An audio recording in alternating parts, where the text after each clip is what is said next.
Mise en Scène, where the reel ends, but the show begins.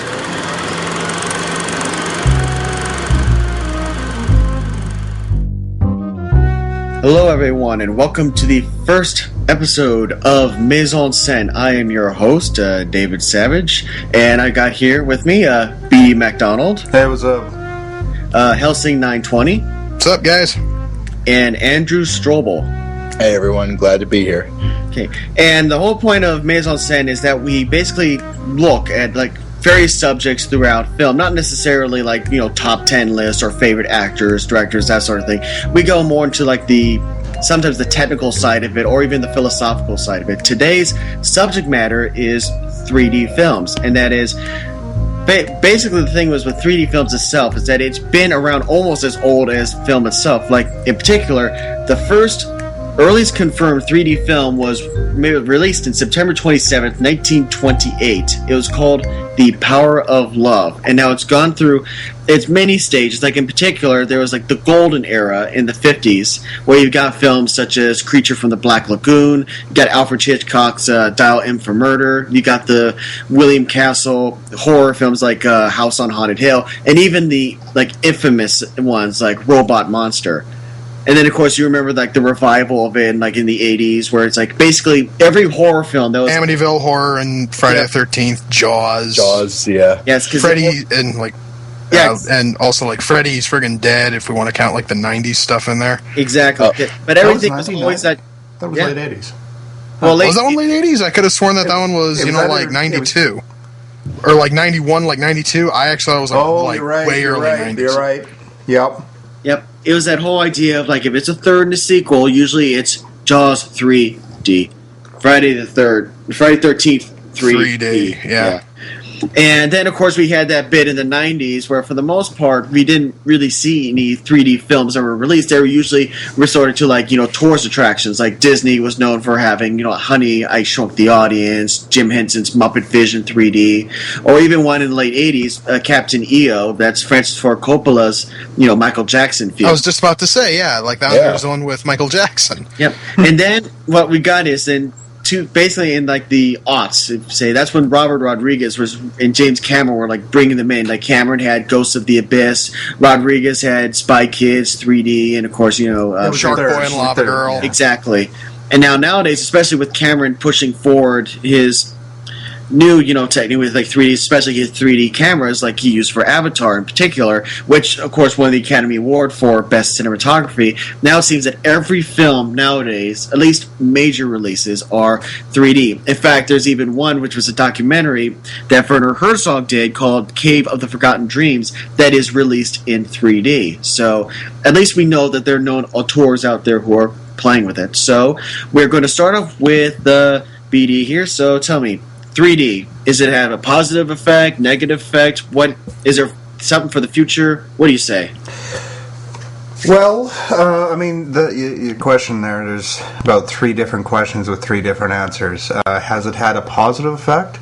I think that it can enhance a film when it's used as a tool rather than, oh, look at me, I got something really cool, here, I'm gonna shove it in your face, yeah, look, Bobby, I can do something nifty. When it's actually used to enhance the film itself rather than just as a newest nifty doodad.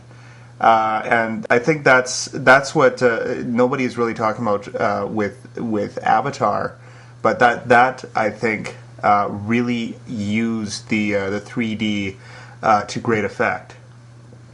Rather than bringing objects closer to the audience, it instead used the 3D to better contrast the cramped interiors of the human world with the vast landscapes of the planet of Pandora. Mm-hmm. Okay. And let's go on to Emer here, Helsing. So, what is your stance? Oh boy. Well, I personally have always seen 3D as just basically a mindless, needless, gimmick. And BD here actually was talking about, oh, look at me, mommy, wow. And that honestly was something which was done constantly in the early days. That actually was done in things like House of Wax. I know actually had. That one actually had, I believe it was like a carnival barker who was screwing around with a friggin' paddle ball, and the ball actually was coming at you, and that actually was sort of the whole like 3D effect. And that honestly was always like really cheesy and really corny. And nowadays, honestly, now the issue is just that 3D just seems so needless. You know what I mean? Avatar. Honestly, I never actually got to see it in 3D. I actually tried watching it on DVD. I got through 1 hour and thought this sucks and stopped watching. But still, 3D to me. Thank you. 3D to me was honestly not going to fix that, and it really wasn't going to help me see something that wasn't really there. You know what I mean? And my big issue is just the fact that back then 3D was something that happened sparingly, like you would see it in House of Wax and you would see it in Creature from the Black Lagoon, but you seriously didn't see a ton of 3D movies coming out, and now everything is coming out in 3D, and I actually know a whole lot of people who just flat out refuse to go and see the 3D version just because 3D just basically gives them colossal headaches, and they really don't want to bother. So most of them will look for the 2D version a week after the opening. So honestly to me, 3D to me is just basically going for one final run to actually see if it'll actually be taken seriously, and if it can actually get a good foothold, especially since it failed actually to catch on in the 50s, it failed in the 80s, it failed in comic books, it's failing on television. 3D just really doesn't have a whole lot of future anywhere, just to be totally honest with you. And I personally cannot wait for filmmakers to just sit down and go, you know what, 3D honestly means nothing. We actually should be focusing on writing, characters, and story, and not even bothering, pissing away millions of dollars on these high-end 3D cameras that basically just give people colossal fucking headaches. You know what I mean? It's just, that's kind of my stand on it. Okay. And so I take it you don't like it. Oh God! Oh gee, dude, really? What do you really think? Yeah. Right. So Andrew. Oh boy. All right, Andrew, you got the podium. Okay. Oh wow, those two are going to be hard to follow. Basically, honestly, I got to agree with Emer and BD.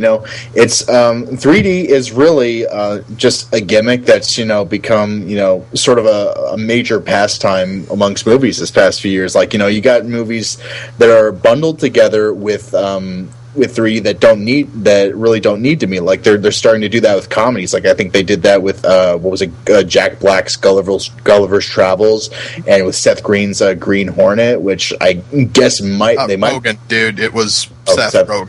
Seth Rogen, sorry. I seriously though, dude. I actually just had to correct you there because Seth Green is actually funny and Seth Rogen sucks. Anyway, continue. Sorry, I was watching playing Robot Chicken catch up this afternoon. So. Hell yeah. But anyways, it's just I'll say I've seen last year. I've only seen 6 movies in 3D. And 1 or 2 of them or 2.5 maybe were actually good. I saw it all started with the Avatar. Of course, everyone was when Avatar came out. They were people were shouting praises. Even one of my best buddies said, "You got to go see this." And I got to admit, the 3D was kind of okay. I was kind of wow, this is kind of Ferngully, except I could sort of reach out and put my hand to the the glowing plants right in front of me. Didn't fix the the typical cliched Hollywood story, but it was, I guess it was what Cameron did with the movie. I thought was impressive, and for some weird reason, later on I would subject myself to watching Alice in Wonderland, Clash of the Titans, and Piranha 3D in 3D, and those movies were because there's I think 90% of the films that have come out in the past year, to just take this off Wikipedia, they were filmed originally flat and then converted in post-production, which is Clash really of the not... Titans actually was one of those, and a lot of people hated how the 3D turned out. Yeah, it added nothing to it. So like Clash of the Titans, Alice in Wonderland, hell, even The Last Airbender was, just suffered from all this, and just, and of course, ahead of time, because the studios, they say, like, they're going to convert it to 3D. It's like, why don't you just shoot the thing in 3D? But they just figure, sorry for a little verbal diarrhea. Rather than leave well enough alone, or what they think is well enough alone, they just gotta, they gotta make their blockbusters make them all for its worth, instead of just like, and like very few, I think films have followed in the tradition of filming in 3D. Or like what James Cameron's fusion camera system. I think very few films have done that. I remember Tron Legacy did that. I think what's his face? What's the name? Resident Evil Afterlife did that. And that was a fucking terrible film.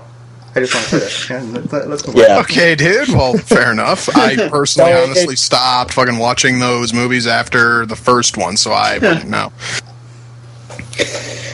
But yeah, I guess from time to time, it's I will go to a movie in 3D. Like I was tempted to go see Thor in 3D, but I'm actually glad I didn't. I'm glad I just paid a standard regular price, like $7. And not spend $12 or $14 or whatever the price is after 5 or 6 p.m.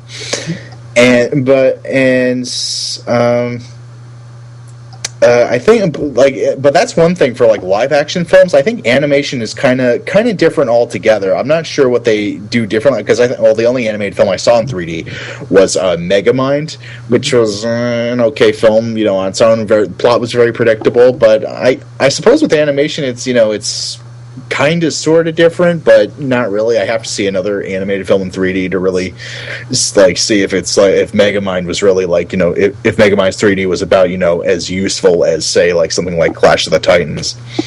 Yeah. I will say that there is a film, Coraline, which was specifically made with 3D in mind, and that has turned out to be one of the best films that utilizes 3D, that it isn't just like a gimmick, that the director Henry Selick did use it as a storytelling, that way, that he actually did something with it.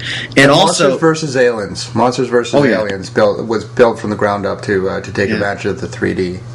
Yeah, and there's one thing I want to mention about it. It's actually, I'm glad Emer mentioned House of Wax, because I love the fact that the director of that, Andre de Toth, what's so funny with him, had only one eye, and he was instructed to go make a film. Wait a second. He had only one eye. They asked him to do it in 3D. Yeah. Exactly. Jesus God Almighty! And the thing is that scene that you're referring to with the paddle ball. The paddle ball is that there's something about that scene that really screams like he's making fun of the whole idea of 3D, or the idea of look at this, go at the screen, that he's making fun of that. I always felt that way. And by the way, and there also is one other scene that I have seen in a 3D movie that actually just shows off it just how awful 3D can possibly be. Mm-hmm. And it is the infamous scene in Jaws 3 where the shark is very slowly crawling towards this tube, and everybody's standing there, oh my god, he is freaking he is gonna ram us, and you can just watch it moving so slowly that everybody actually could have packed up everything and left. Well, and actually, that effect looks so hideous. If I may, it's not necessarily that how slow it's moving, it's the fact that it doesn't really move at all. You don't see the fins move, you don't see the tail move. It actually is just kind of sort of listing towards the camera. So I don't know if that's necessarily maybe on par of the 3D being bad, just it's a bad visual effect. That bingo. Well, I mean, just the fact that it was a horrible visual effect, just to me must have meant that it must not have translated well into 3D, especially since the object was to actually show the shark coming towards you, and the shark was basically listing at you almost sideways. Mm-hmm. So it kind of sort of destroys the friggin' effect in 2D, and it must have been worse in 3D, just, thinking actually about how it would have looked if you had on those goofy-ass glasses, you know what I mean? Oh, yeah. It's though one thing I wanted to mention, because I mentioned at the beginning how Werner Herzog is actually went up there and he made a documentary for 3D about cave drawings and the Cave of Forgotten Dreams, and the idea that Scorsese has a film coming out, a children's film called Hugo Cabret, which is adapted from The Invention of Hugo Cabret, which is a really great children's novel. I'd highly recommend people to like to check it out. That it's something that adults and kids can enjoy. And to me, it's just the whole idea of the fact that you've got these people who really know what to do with a camera, with visual effects and actors and editing, and that is you're given this technique, the 3D, and just find new ways on how to do it, how to frame the shot, and how to go with it. That to me is what I am, excited to see. Like the fact that people are taking it and doing something with it versus, the typical, hey, what's that? Let me go grab that. Yeah. Yeah. It's like, Brent? Yeah, well, David, I would absolutely agree with you. Like the difference has been between the way that it's being used before. Actually, you know what? I'm not going to make that point. I'm going to come back to that a little bit later. I would liken this to like every major kind of revolution that has happened, where there is a starting out with the first introduction of sound in the Jazz Singer, where it was very much a gimmick. It was like the first spoken words in a feature film were, hold on, you ain't heard nothing yet. Mm-hmm. Look it up. That's actually the first spoken words on film.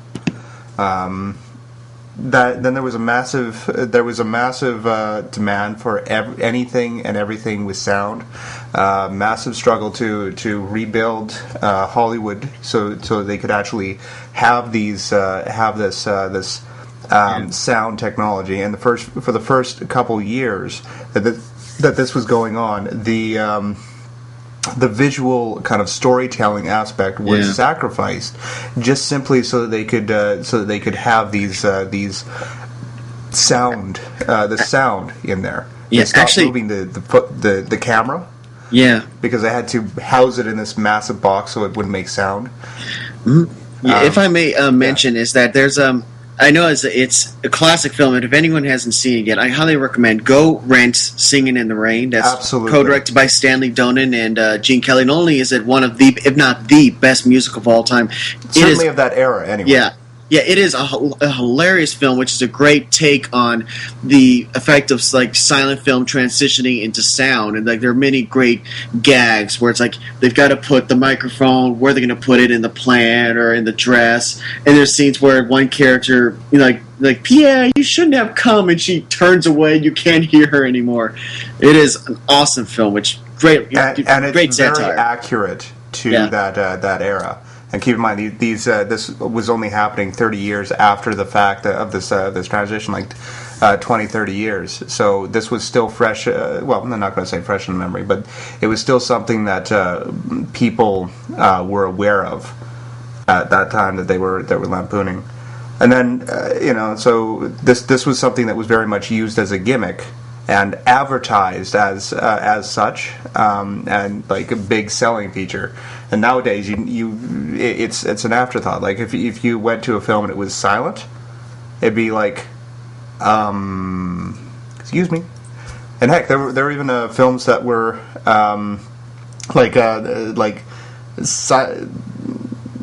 this is a bit of a stretch, but like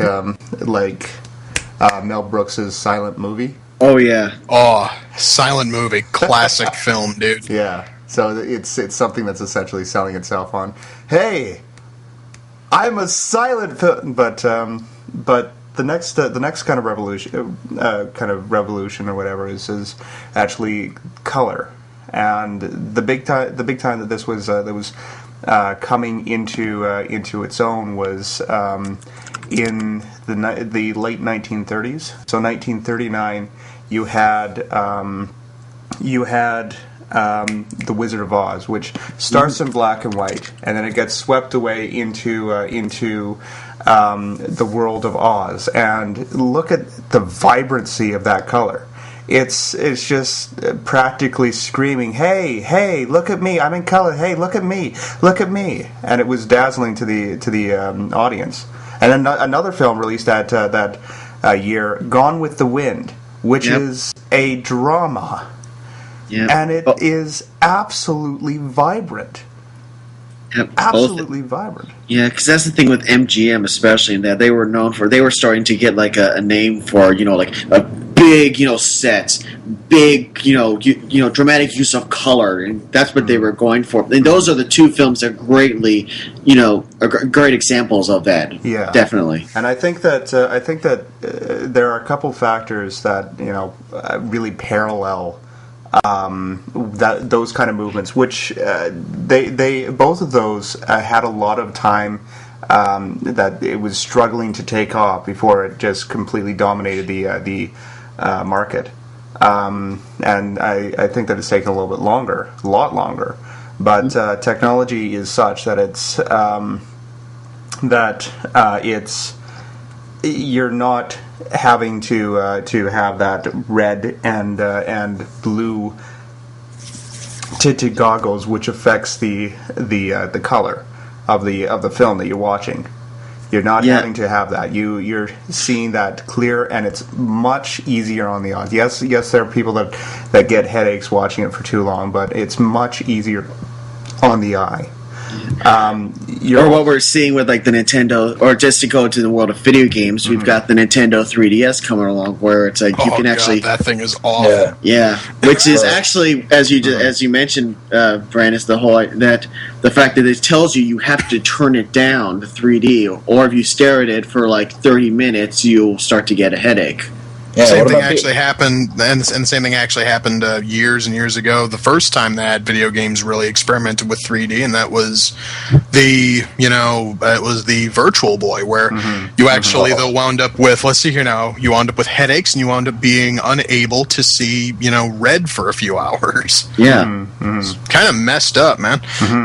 Well, I think we're at the stage where technology is such that the films and technology that are utilizing the 3D are not having to compromise any other aspect of the filmmaking in order to like the filmmaking or the game technology or the presentation, or in order to deliver the 3D, which is a unique situation in history.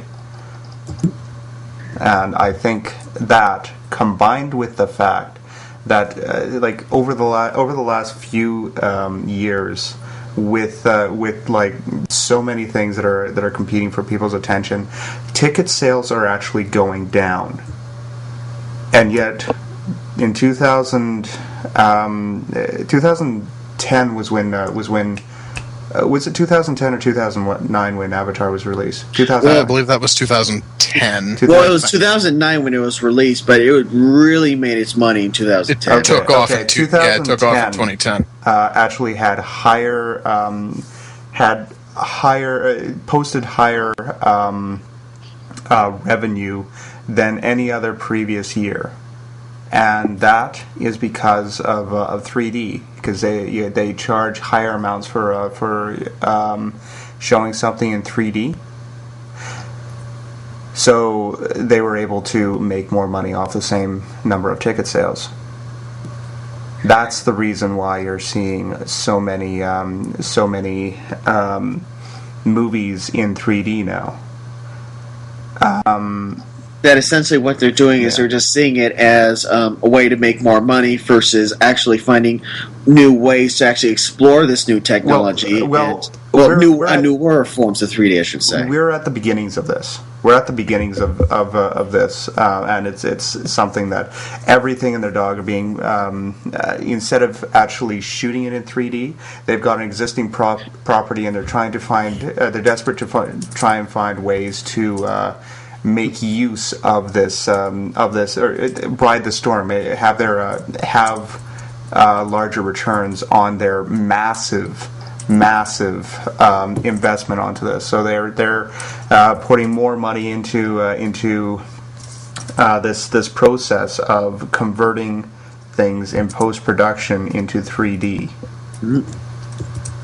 And the other thing that's been, because you mentioned the whole, and of course Andrew brought it up as well, where most people that nowadays, instead of using like the 3D cameras to actually shoot it in 3D, they're going through that process of taking it and converting it. Where, to use an example, I watched like Alice in Wonderland in the theaters, and then I saw it at home.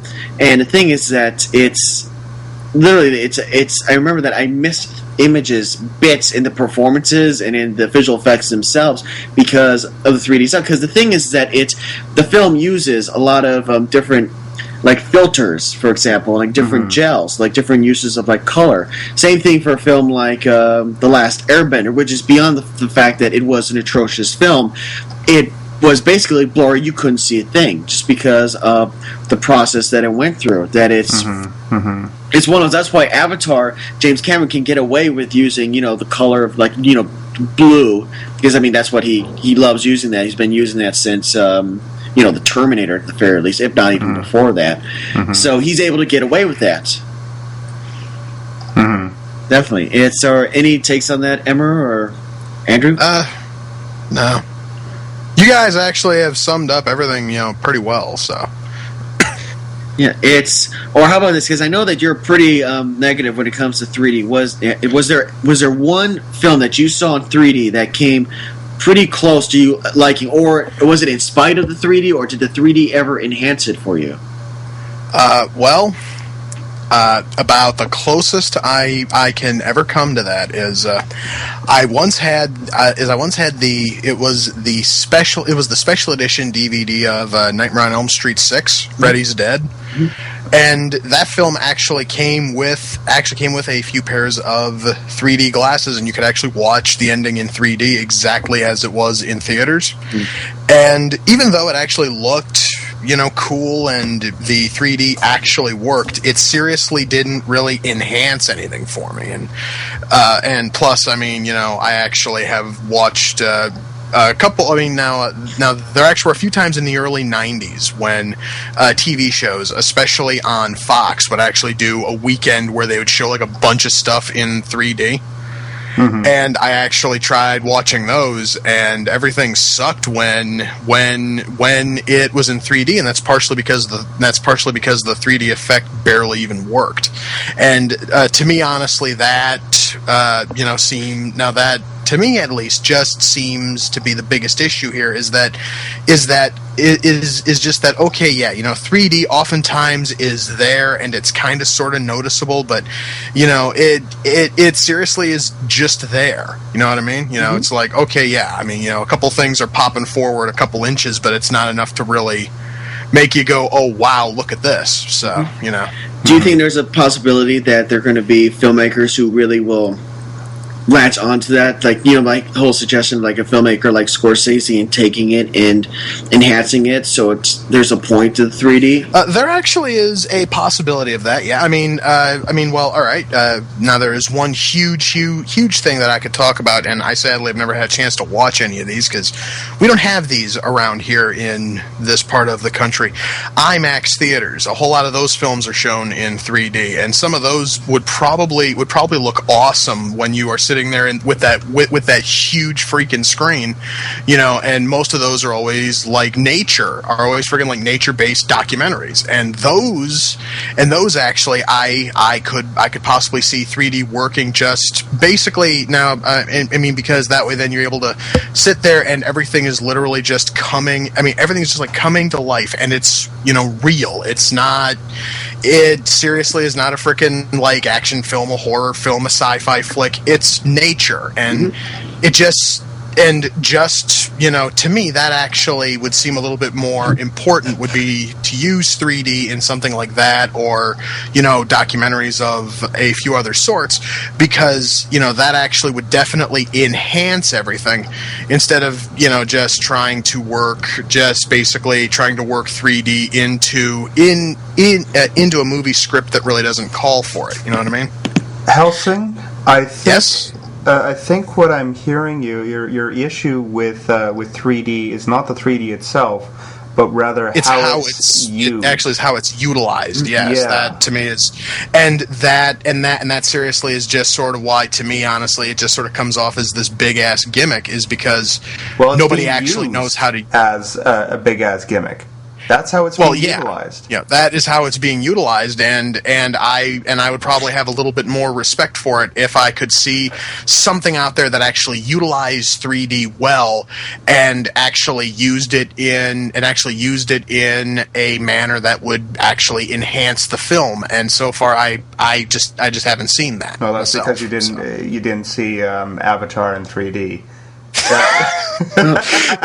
Dude, bite me, all right? I am not watching that damn thing again. I'm just saying. Emer, you can take my word for it. Avatar in 3D, it was fun to look at. It was fun to look at, like, floating glowy plants, as if you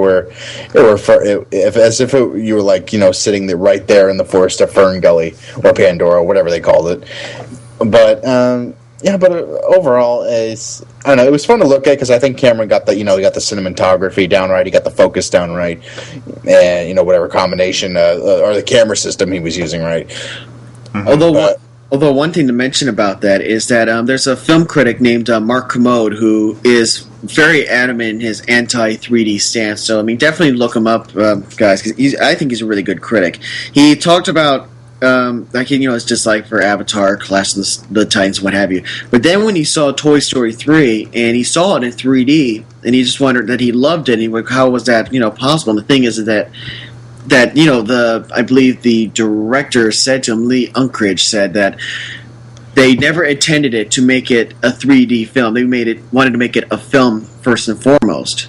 And that is because the film works so well. Like another example, I saw Up in 3D, and the film is just so good that I looked beyond the 3D, and that if anything, the 3D actually did enhance the storyline. In particular, the famous montage at the beginning of the film, or the more dramatic moments in it, that it really did enhance. So essentially, it does come to one of those moments to where it's the material itself, and it's it cannot be unfair to say that for you guys that Avatar didn't work out, that ultimately James Cameron didn't succeed in his storytelling with you too.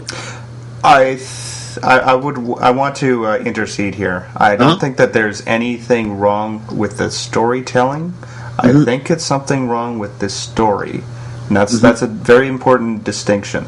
Oh yeah, that is true. Yeah, because the storytelling. Because Cameron is great at that. Oh, Cameron is great when it actually comes to telling a story. It's just that, with Avatar, he basically just took like a shit ton of stories that people liked and just slapped them all together and said, "There, 3 hours, fuck you, done." So yeah, I've always said this about Avatar. It's like Dances with Wolves ate Pocahontas and shat out Fern Gully. Pretty much. Yeah, that's Avatar pretty much in a nutshell. Just watch those 3 films back to back, or if you tried to, write your own fanfic or a retelling of all 3 stories and integrate everything, everything, like the lore and story from each of those movies. That's what you get. That's Avatar in a nutshell. Those 3 movies. Way to rip off South Park, there, Andrew. Ooh. But the one thing is didn't they actually though just basically frickin' say that Avatar was a knockoff of the like Smurfs or something? Yeah. No, it was Dances with Smurfs. Yeah. Although, but sitting in the movie, you genuinely think that, and I think Cameron himself even admitted that it was definitely he drew influence from Dances with Wolves to shape and mold his story. I think that's also the other thing when it comes to Cameron, and that is he was, I think, really deliberately working with archetypes and what have you, to essentially what he's doing is like a new, because it wasn't just also the 3D itself, it was also the idea of a really extensive motion capture to find a way to get beyond the uncanny valley and to produce something there. So I think that's why the reason that the story itself isn't, or the characters for the most part aren't that original, that he's trying to have us, I should say, as an audience, like really latch onto it. Oh, What the hell, dude, man? What the I hell meant do you you mean by you people? I don't think that's you people as cinema lovers. I That's don't think what. that's Yeah, unique sure, to dude, Avatar. I'll- I think that's any major. I think that's anything that is taking a major risk in terms of doing an expensive push forward with technology. Mm-hmm. I think that for example, going back to the first sound film, which was The Jazz Singer in 1927. The story itself is something that is very familiar. It's about a son seeking approval, trying to seek approval from his father while doing his, like, balancing that with his own personal dream, seeking the dream of being a jazz singer. Now, this is a very standard kind of familiar story, so it's less of a risk. So they're taking a massive risk on the technology, but compensating by having a very tried and true story. Because there was another film that year, the same year as 2009, just a little bit before that everybody was praising Till the Cows Come Home as the most original thing since the last original thing. District 9, and it follows the exact same archetype. Yeah. I think it has to do with like the execution itself, and that is but what Blomkamp did. I mean, for me, because I prefer District 9 over District 9 is a fantastic movie. I'm just going to say that right now. I loved it. Yeah, because ultimately, I think it comes down to whether it's in the 3D or not. It's as a film, it should work. Whether it's shot intended for 3D or not, is that it's if that's where it's like a filmmaker should ultimately try to succeed at. Mm-hmm. Definitely. Or one other thing I want to mention when it comes to silent films, just as a quick, when it comes to like if you want another good like a bit of satire, that's actually a film that came out a couple years after, and that was Charlie Chaplin didn't want to make the transition into sound, but what he did was he made City Lights, which was released in 1931. And it's still a silent film, even though you did have like sound incorporated in it. And here's where it was. There's a bit where I believe a mayor is giving a speech, and he's like, the mayor is about to give a speech, and it cuts to him, and this is the sound the mayor makes.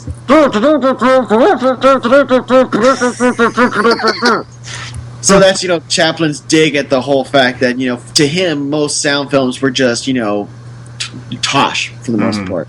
Now, one final thing I want to mention, and that is that I'm looking over this, and we are seeing like re-releases of films in 3D. I'm talking The Nightmare Before Christmas is like one of the big ones that's getting a re-release on 3D, and Star Wars is supposed to be getting a re-release on 3D, which I seriously, honestly, just want to walk over and just strangle fucking Lucas for doing that shit. And and let's not forget, Titanic is going to be released next year. Oh, fun. Yeah, so it's like, so what is there? So I know Emer's take on it, but oh yes, but of course Brent's got. I remember told me this, and that is because he wants to see. You want to see New Hope, Empire, and Jedi in 3D, correct? Yeah. And the only way because I want to see them in theaters again. Now, whether they're in 3D or not, they're fucking classic. What can I say? And your theory is that what's your theory concerning the prequels in 3D?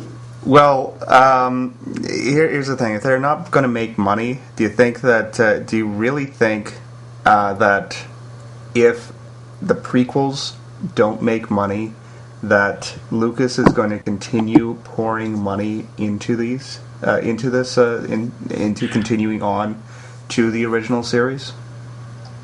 I'd say yes, just because of how stubborn the man is for the most part. I mean, he'll usually make a change. Like, for instance, in The Empire Strikes Back Special Edition, there's a scene where Luke is falling, and he puts in, basically, the Emperor's scream in Return of the Jedi, instead of, no noise at all. And then when he did for the DVD release, he got rid of that sound. So, at the very least, somebody did get to him on that. But I think he's stubborn, and that is, he's got the money. if it bombs, it bombs. He's still adamant in going. Now, I have one thing to say about putting the prequels in 3D. Mm-hmm. And that one sentence is this: you cannot polish a turd. There we go. Thank you. Yeah, the 3D sure as hell won't help the stories in the prequels, I'll tell you that right now. You know.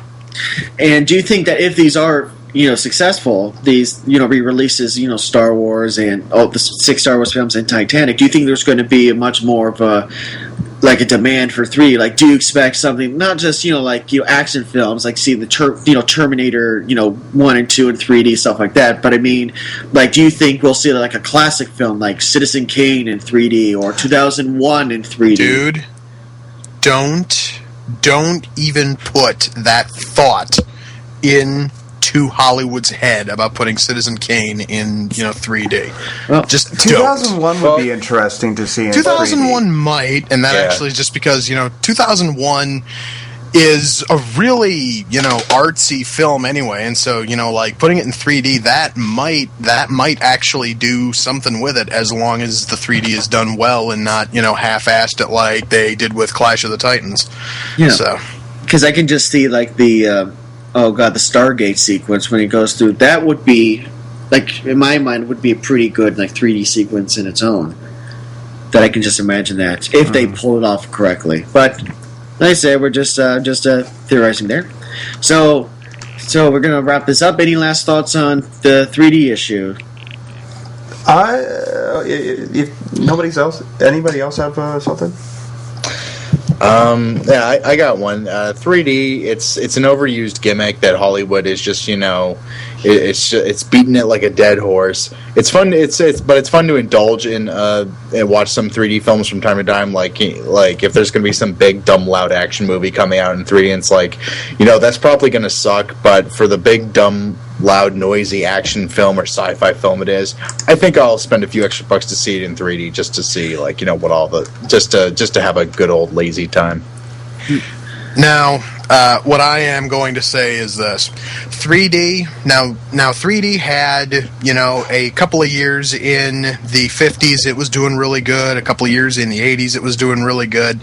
I believe it's time for Hollywood to pack it up and put it back in the closet for another decade, because I'm just frankly sick and tired of seeing it. So my whole thing is actually, my last thought is this, and this is just to anyone who's listening to this.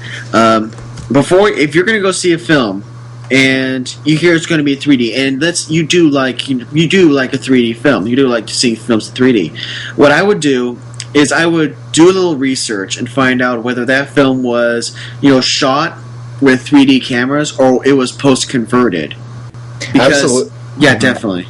Absolutely, and there's actually on of all places the best quick reference site on the web, Wikipedia.